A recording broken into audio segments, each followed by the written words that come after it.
Hello students, welcome back to the chemistry class.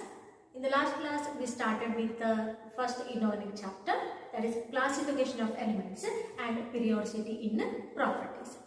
There we learned the law of triad, law of octaves and Mendeleev's law. Okay, so today we will continue with the same, that is modern periodic law. In 1913, English physicist Henry Moseley, what he did, he was observing the characteristic properties of elements with the help of X-ray spectroscopy. So, ಅವರೇ ಮಾಡ್ತಪ್ಪ ಅಂತಂದ್ರೆ elements different ಬೇರೆ elements ನ ತಗೊಂಡ್ಬಿಟ್ಟು ಅದರ properties ನ study ಮಾಡ್ಲಿಕ್ಕೆ ಹೋಗ್ತಾರೆ with the help of X-ray spectroscopy. ಅವ್ರೇನ್ ಮಾಡ್ತಾರಪ್ಪ ಅಂತಂದ್ರೆ he plotted the graph square root of nu versus atomic number. He plotted a graph of square root of nu. Nu antantandre is a frequency of emitted X-rays. Okay, so square root of nu versus atomic number graph plot ಮಾಡಿದಾಗ he found the straight line. ಅವರಿಗೆ graph nature ಏನು ಬರ್ತಪ್ಪ ಅಂದ್ರೆ straight line ಬರುತ್ತೆ. Okay, but actually ಏನ್ ಬರ್ಬೇಕಂತಂದ್ರೆ square root of nu versus atomic mass, ಈ graph ಏನಲ್ಲ straight line ಬರಬೇಕು, ಬಟ್ ಇದು ಬರೋದಿಲ್ಲ, ಇದು ಬರ್ತಾ ಇದೆ. So what it indicates, the properties of elements are not depends on atomic mass, but they depends on the atomic number ಅಂತ ಗೊತ್ತಾಗುತ್ತೆ.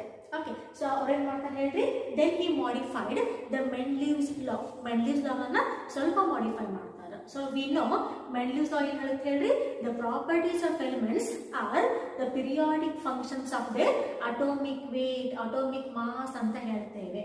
Okay, ಬಟ್ ಇವಾಗ ಏನು ಅಂತ ಹೇಳಿದ್ರೆ ಅದನ್ನ ಚೇಂಜ್ ಮಾಡ್ತಾರೆ. ಇವ್ರೇನ್ ಮಾಡ್ತಾರಪ್ಪ ಅಂದ್ರೆ the physical and chemical properties of elements are the periodic functions of their atomic number ಅಂತ ಮಾಡ್ತಾರೆ. ಅಂದ್ರೆ ಹೇಳ್ರಿ, ಪ್ರಿಯಾರ್ಲಿ ಏನು 3 laws ಇದ್ವಲ್ಲ ಅದ್ರ ಪ್ರಕಾರ ಪ್ರಾಪರ್ಟೀಸ್ ಎಲ್ಲ ಎಲಿಮೆಂಟ್ ಪ್ರಾಪರ್ಟೀಸ್ ಅಟೋಮಿಕ್ ಮಾಸ್ ಮೇಲೆ ಡಿಪೆಂಡ್ ಅಂತ ಅನ್ಕೊಂಡಿದ್ರು. ಬಟ್ ಈ ಎಕ್ಸ್ಪೆರಿಮೆಂಟ್ ಮೇಲೆ ಏನಾಗುತ್ತೆ ಹೇಳ್ರಿ, properties of elements are not depends on atomic mass, but they depends on atomic number ಅಂತ ಹೇಳ್ತೇವೆ. Hence, this is the statement of modern periodic law.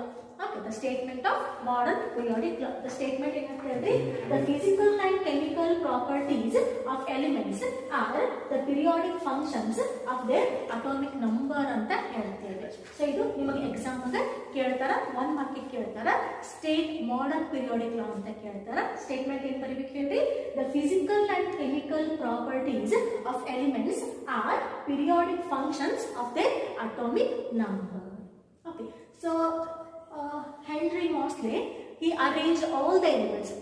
Mendeleev ಏನು ಮಾಡ್ತಾರಲ್ಲ ಅದನ್ನ ಬಿಟ್ಬಿಟ್ಟು ಇವರು ಮತ್ತೆ ಟ್ರೈ ಮಾಡ್ತಾರೆ. he arranged all the elements in the increasing order of their atomic number. So ಅದನ್ನೇನಂತ ಹೇಳ್ತೀವಿ ಹೇಳಿದ್ರೆ ನಾವು long form of modern periodic table ಅಂತ ಹೇಳ್ತೇವೆ. So let us study the long form of modern periodic table. Long form ಅಂದ್ರೆ study ಅಂತ ಕೂಡ ಹೇಳಬಹುದು. It's a long form of modern periodic table. So Moseley ಏನು ಅರೇಂಜ್ ಮಾಡಿದಾರಲ್ಲ ಎಲ್ಲ elements, so all elements are arranged in a vertical column and horizontal rows. Okay, so same as we know, so the horizontal rows are called as a periods and the vertical columns are called as a groups. Okay, so we'll start with the very first one is, that is periods. So periods ಅಂದ್ರೆ ಏನು ಗೊತ್ತಾ, so the the horizontal rows present in the modern periodic table are called as a periods. So there are totally 7 periods.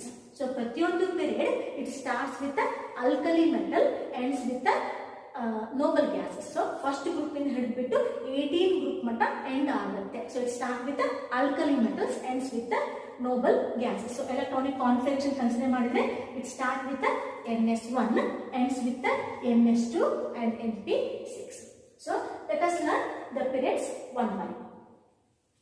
The first period is a very short period that contains only 2 elements, that is hydrogen and helium. The second period is a short period. It contains 8 elements.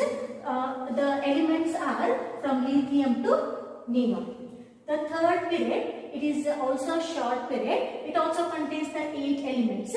The elements from sodium to argon fall under the third period. Similarly, the fourth period is a long period that contains the 18 elements, the elements from potassium to krypton. Okay. So similarly, the fifth period is a long period. It also contains 18 elements from rubidium to xenon.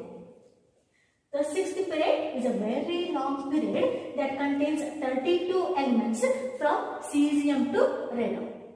And the last period, that's the seventh period, is also a very long period that contains 32 elements from francium to augmentation.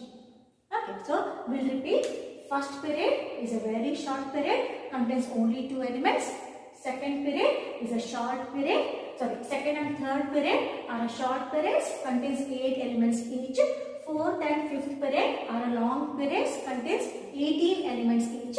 And sixth and seventh period are a very long period, contains 32 elements each. Now continue with the groups.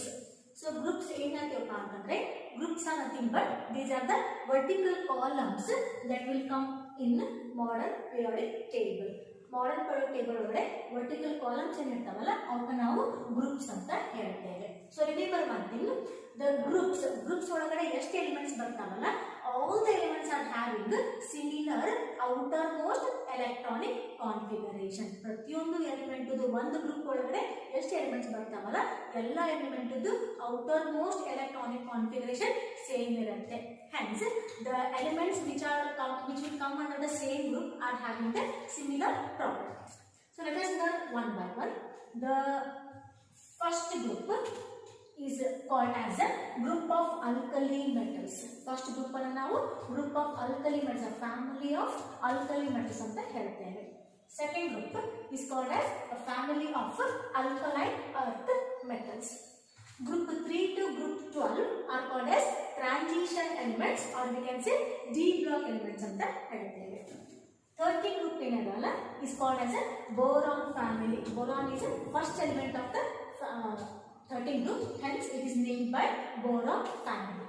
14th group ಅನ್ನು ನಾವು carbon family ಅಂತ ಹೇಳ್ತೇವೆ. 15th group ಅನ್ನು nitrogen family ಅಂತ ಹೇಳ್ತೇವೆ. 16th group ಅನ್ನು oxygen family or chalcogens ಅಂತ ಹೇಳ್ತೇವೆ. 17th group ಗೆ halogens ಅಂತ ಅಥವಾ fluorine family ಅಂತ ಹೇಳ್ತೇವೆ.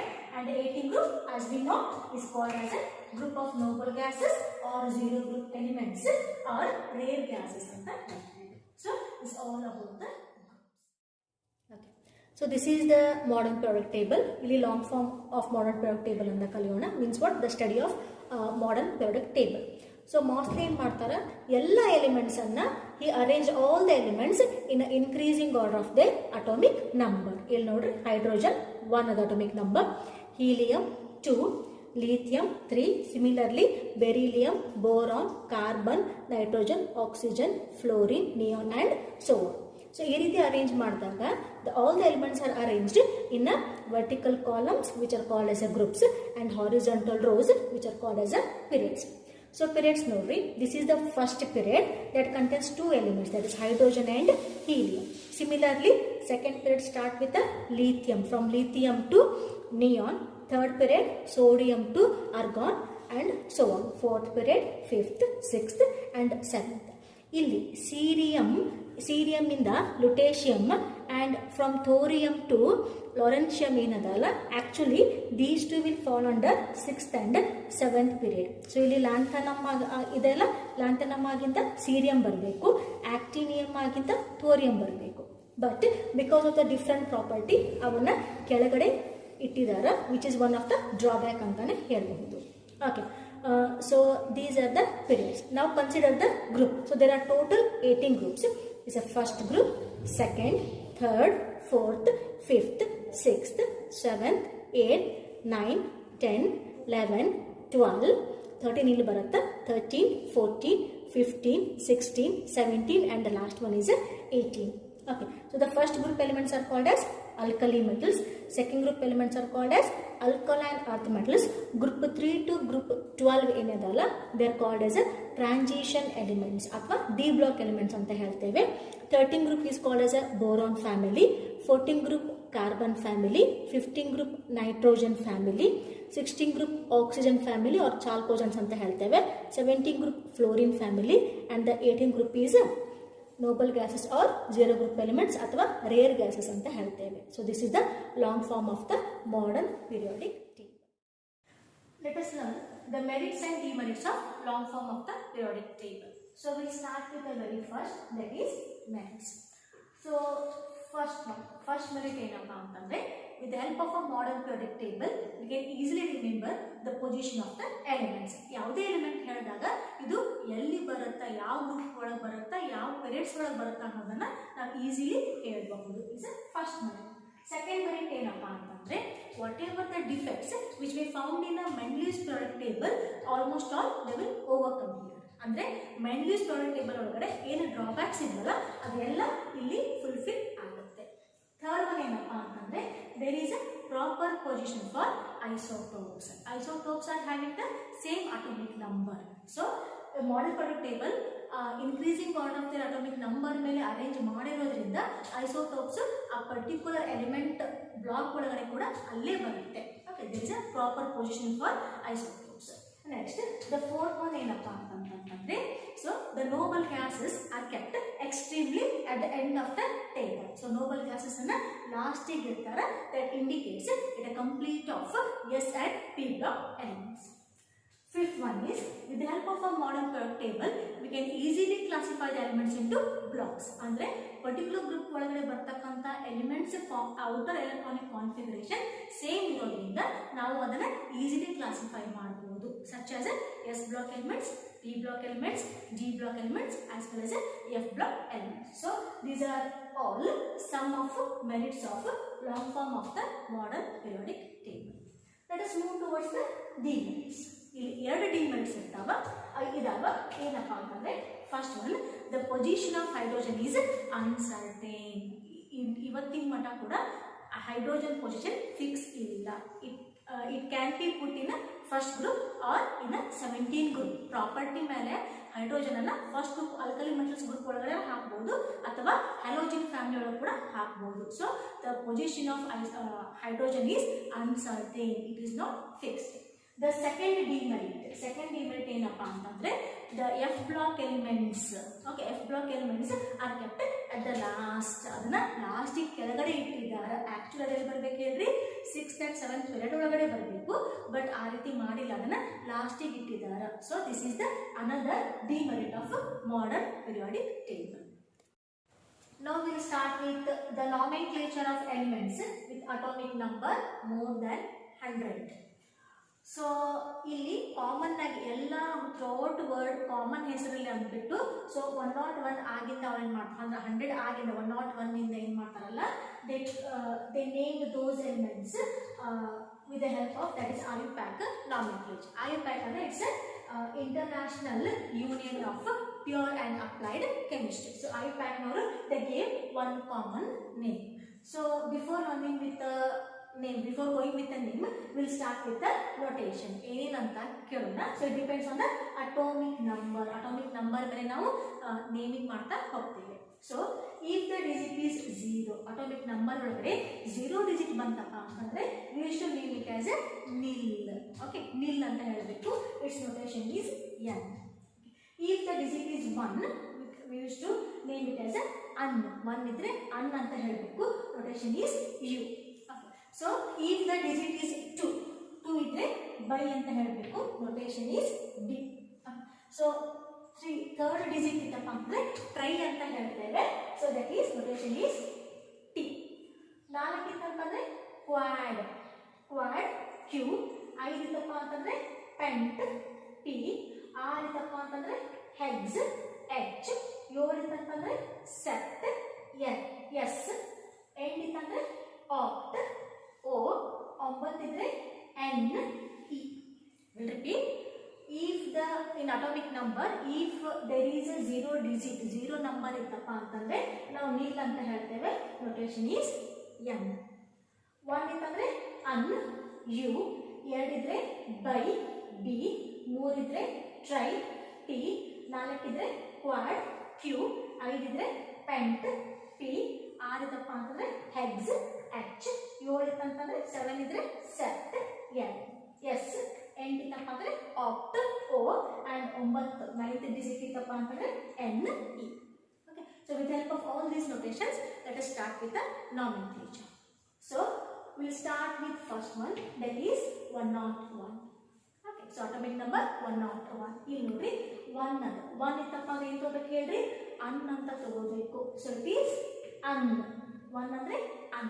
ನೆಕ್ಸ್ಟ್ ಯಾವ್ದು ಹೇಳ್ರಿ, 0 ಅದ, 0 ಇದ್ರೆ ಇಲ್ಲಿ ಏನು ಬರುತ್ತೆ ಹೇಳ್ರಿ, ನಿಲ್. ಸೊ ಅನ್ ನಿಲ್. ಮತ್ತೇನಾದ್ರು ಹೇಳ್ರಿ, 1 ಅದ, ಅನ್.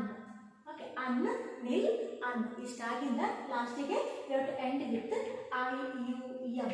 ಲಾಸ್ಟಿಗೆ ನಾವು ಐ ಯು ಎಂ ಹಚ್ಚಬೇಕು. ಸೊ ಇದೇನಾಗುತ್ತೆ ಹೇಳ್ರಿ, ಅನ್ ನಿಲ್ ಅನ್ನಿಯಂ. ಅನ್ ನಿಲ್ ಅನ್ನಿಯಂ. ಇದು ನೋಟೇಷನ್ ಹೇಳ್ರಿ, that is U capital, first capital ಬರಬೇಕು, ಯು ಎನ್ ಯು. ಇದು IUPAC nomenclature of the element with atomic number 101.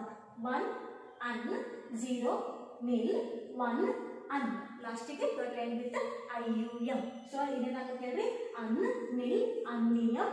It notation is U, capital ಇಂದ ಸ್ಟಾರ್ಟ್ ಮಾಡಬೇಕು, U N U. Okay, will move towards the second one, that is 102, atomic number 102.